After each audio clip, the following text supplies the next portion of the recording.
Paz do Senhor, crianças, nós estamos aqui nessa manhã, na Pedra da Cebola. Nós vamos fazer a nossa aula hoje, fora da caixa, que a gente chama, uma escola, uma aula diferenciada, onde a gente vem, tem uma aula especial, depois a gente vai brincar um pouco.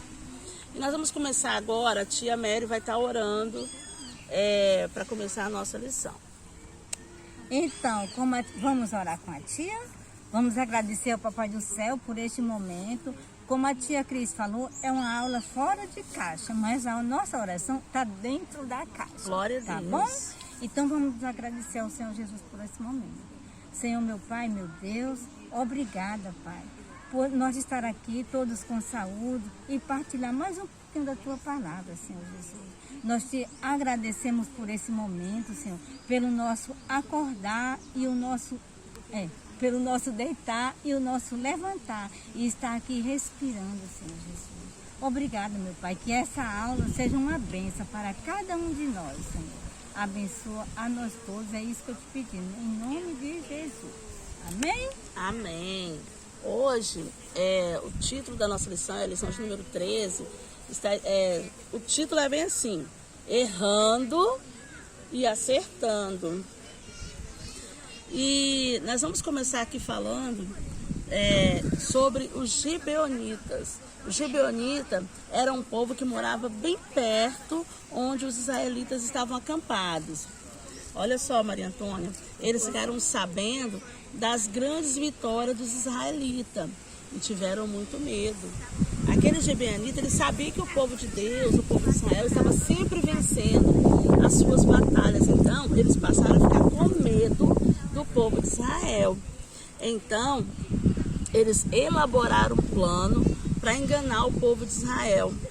Eles pegaram pão velho embolorado. Você sabe o que é pão velho? Duro e cheio de bolor, aqueles bolor verde, aquelas coisas nojentas. Calçaram sandálias velhas, roupas rasgadas e foram até o acampamento lá de Israel e lhe contaram uma grande mentira. Será que o povo de Israel acreditou nas mentiras que os gibeonitas contaram? O que você acha? Que não. Você acha que não? Então, vamos ao encontro. Como que será que foi esse encontro? Os gibeonitas se apresentaram a Josué e disseram: nós chegamos de um país que fica bem longe daqui. Façam um acordo de paz conosco. E quando eu comecei aqui, eu disse que eles moravam onde? Que eles ficavam aonde?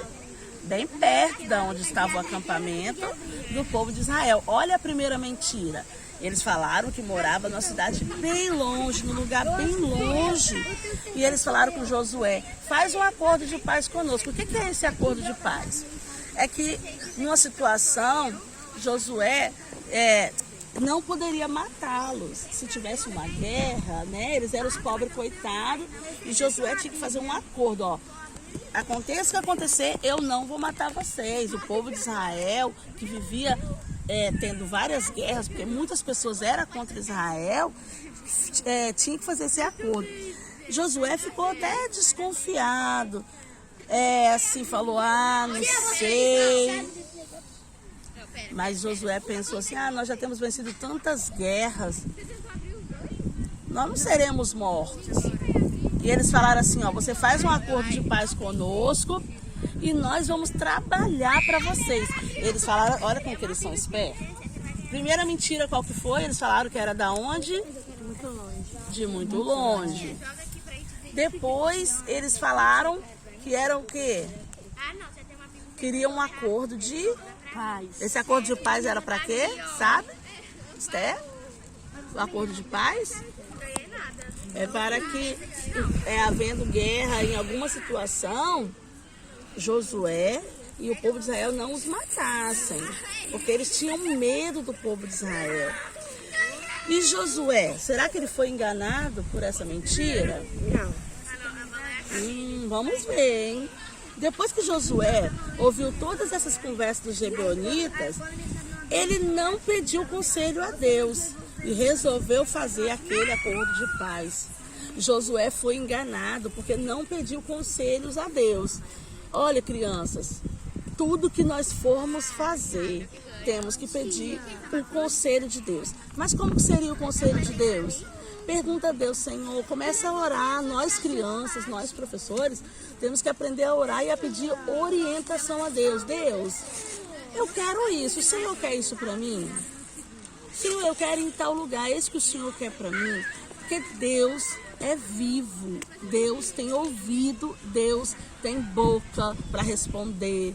E como que Deus vai responder? Ele pode responder através de sonho, Deus pode usar alguém para falar conosco, Deus também pode, a maior revelação é a Bíblia, a palavra de Deus. Só que Josué não pediu conselho a Deus. Ele falou que faria com aquele povo, os gibeonitas, um acordo de paz, prometendo assim, tá bom, nós prometemos que não vamos matar vocês. Mas passaram apenas 3 dias. Josué e o povo de Israel foram para uma outra cidade e ali descobriram que era mentira daqueles gibeonitas. Eles ficaram sabendo que eles eram da cidade vizinha e que eles não tinham vindo de longe, assim como eles disseram. Mas, por causa daquele acordo de paz, por causa daquele juramento, os israelitas não puderam destruir aquela cidade, que era uma cidade inimiga. E Deus tinha mandado que Israel destruísse as cidades dos inimigos. Mas, por castigo, os gibeonitas tornaram-se escravos de Israel. Foram forçados a trabalhar como cortadores de lenha e tinham que tirar água para os israelitas. Olha como é importante você obedecer a Deus. Olha como é importante, porque quando nós obedecemos a Deus, dificilmente, nós jamais vamos ser enganados. Ninguém vai enganar a tia Maria se ela pedir orientação a Deus, porque o próprio Deus vai mostrar a ela o direcionamento. E Deus tinha mostrado para Josué, ele queria que eles destruíssem as cidades inimigas, mas por causa de uma falta de observar, de uma falta de pedir orientação a Deus, Josué foi enganado. E nós, se nós não pedir orientação a Deus, nós podemos ser enganados. Já pensou se um coleguinha chega para você e fala assim, Esther, você pode roubar aquela fruta ali, você pode pegar aquela maçã ali da sua amiga e comer.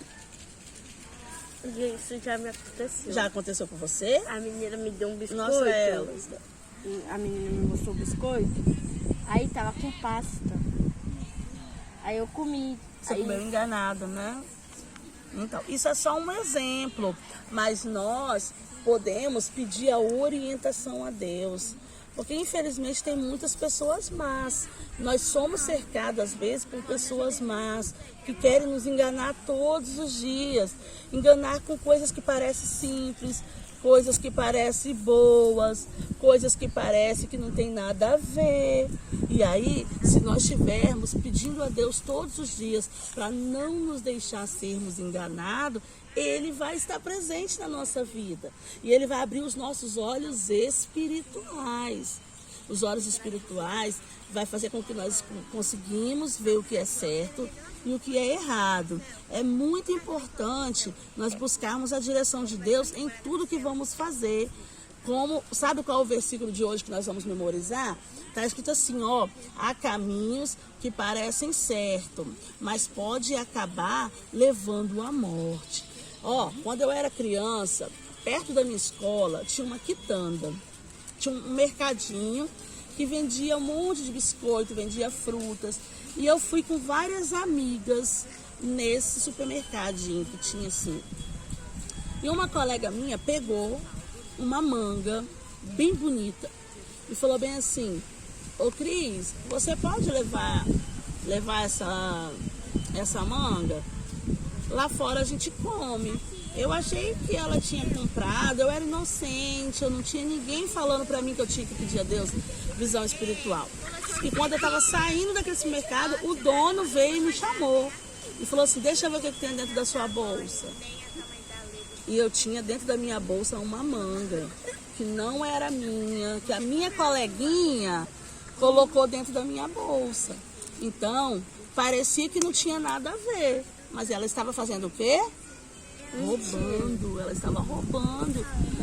Já pensou? Então, o versículo, e eu fiquei com muita vergonha, eu comecei a chorar, porque eu não queria fazer aquilo, mas eu fui enganada. Então é por isso, criança, que há caminhos que parecem certos. Eu achei que era certo, eu só estava levando a manga para ela. Mas no final, era final de vergonha, tá? Então vamos pedir a Deus.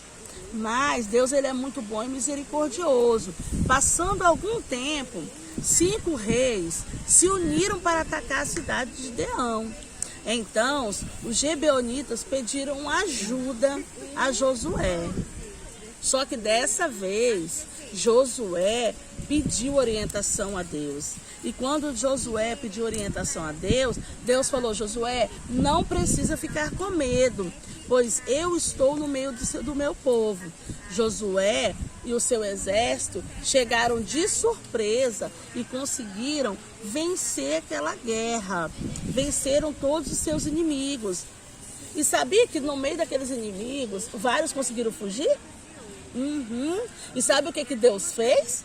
Deus mandou uma chuva de pedras e morreu mais soldados com a chuva de pedra do que com as guerras que Josué estava fazendo. Então, a luta continuou.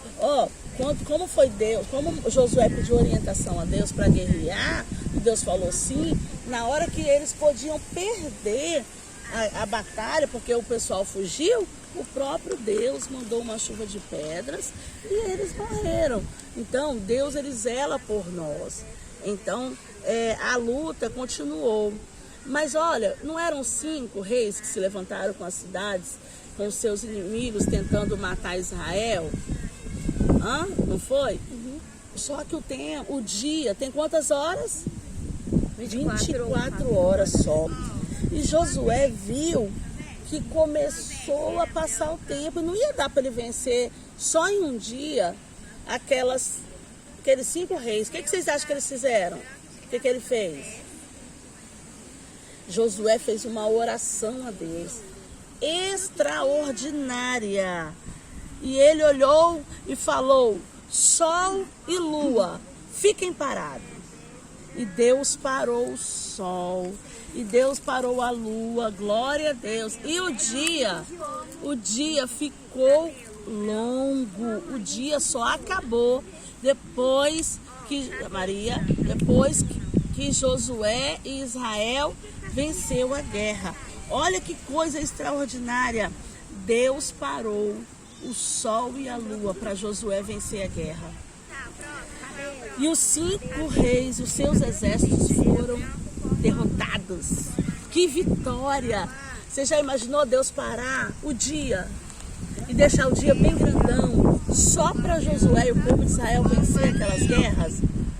Conclusão: quando Josué não buscou a orientação de Deus, o que aconteceu com ele? Ele foi enganado pelos gibeonitas. Mas e quando ele buscou a Deus? Ele venceu quantos reis? 5 reis. Quando ele desobedeceu, quando ele não buscou orientação, ele perdeu para um povo, ele se enganou. Ele foi enganado por um povo. Mas quando ele buscou orientação, ele venceu 5 reis, 5 exércitos. Olha como é interessante quando nós obedecemos a Deus, quando nós buscamos a orientação de Deus. Então, crianças, assim acontece conosco. Quando nós fazemos as coisas do nosso jeito, sem buscar a Deus, para que Ele diga se podemos ou não fazer, se nós não buscar essa orientação, muitas vezes nós vamos sofrer. Mas no versículo de hoje está falando que tem caminho que parece bom, parece certo, mas o final é de morte. Então vamos abrir os nossos olhos. Nós precisamos orar, ler a Bíblia, falar com Deus, pedir ao Senhor para abrir os nossos olhos espirituais, para nos mostrar aquilo que nós temos que fazer, tá? Olha, e o mais importante dessa lição é entendermos que Josué, ele errou quando não buscou a orientação de Deus. E o exemplo para nós, que nós desejamos, que nós possamos desejar, Maria, buscar a orientação de Deus, buscar a direção de Deus. Porque quando nós buscamos a direção de Deus, nós vencemos, nós vamos ser mais que vitoriosos. E como nós queremos ouvir Deus, nós precisamos orar, ler a Bíblia todos os dias, buscar a Deus, buscar a direção de Deus. Olha, crianças, quando a gente manda o devocional e você faz, é Deus que está falando com vocês. É Deus que está falando conosco através daqueles versículos. É a boca de Deus, é a voz de Deus. Porque a Bíblia é a palavra de Deus. Tá bom? Então, repita comigo o textuário de hoje. Há caminhos que parecem certos, mas podem acabar levando para a morte. Isso está escrito em Provérbios capítulo 14, 14, versículo 12. Então, Esther, você aprendeu a lição de hoje? O que você tirou de lição? Que nós devemos buscar a orientação de Deus. Porque senão nós vamos ser enganados, assim como foi Josué. Maria Antônia, então, o que nós temos que orar pedindo a Deus? Orientação, para Ele abrir os nossos olhos espirituais. Para que, tia Maria, que precisamos abrir os nossos olhos espirituais? Para nós não sermos enganados, né? E tudo que nós vamos fazer, nós temos que... Tudo na vida que a gente for fazer, temos que pedir primeiro a Deus. Isso. Nada que a gente for fazer, seja o que for. Mas primeiramente, Senhor, eu posso fazer isso? Ouviu, Maria? Tudo que nós for fazer, qualquer coisa, até você em casa, se você acha que a mamãe não vai concordar com aquilo, você fala com Deus primeiro. Senhor, eu tenho que falar com a mamãe primeiro? Aí o Papai do Céu toca no seu coração e você vai lá e fala com a mamãe. Entendeu, Maria? É desse jeito, tudo que nós vamos fazer, que nós possamos pedir ao Senhor Jesus e que Ele possa nos orientar para que nós não possamos ser enganados por nada deste mundo. Amém? Amém. É isso aí. Essa foi a nossa aula de hoje. Nós vamos orar para encerrar. E nós vamos... eu queria que nós fizéssemos uma oração e que vocês repetissem essa oração também, vocês que estão em casa, que não puderam vir conosco, porque eu tenho certeza que Deus tem mudança para as nossas vidas. Aqui nós vamos fechar os nossos olhos e nós vamos orar e falar com Deus. Senhor, meu Deus, muito obrigado por essa lição, onde podemos aprender a Tua palavra. Senhor, nos orienta, nos guarda, nos livra do homem mau, do homem enganador. Não nos deixe ser enganados. Abra os nossos olhos espirituais para que possamos enxergar aquilo que o Senhor tem para nós e para que possamos enxergar os grandes livramentos que o Senhor tem para nossas vidas e para nossa família. Abençoa o nosso dia e fica conosco. Em nome de Jesus. Amém. Uma salva de palmas para a nossa lição, para a nossa escola. Deus possa abençoar em nome de Jesus. Beijo, tia Mary. Beijo, até a próxima. Beijo, Maria. Esther, beijo. Olha quantas crianças que tem, ó, tudo tendo aula, ó. Olha que lindo. Tá uma bênção. Que Deus possa abençoar cada um de vocês, tá bom? Fiquem com Deus. Beijo da tia Cris. Tchau.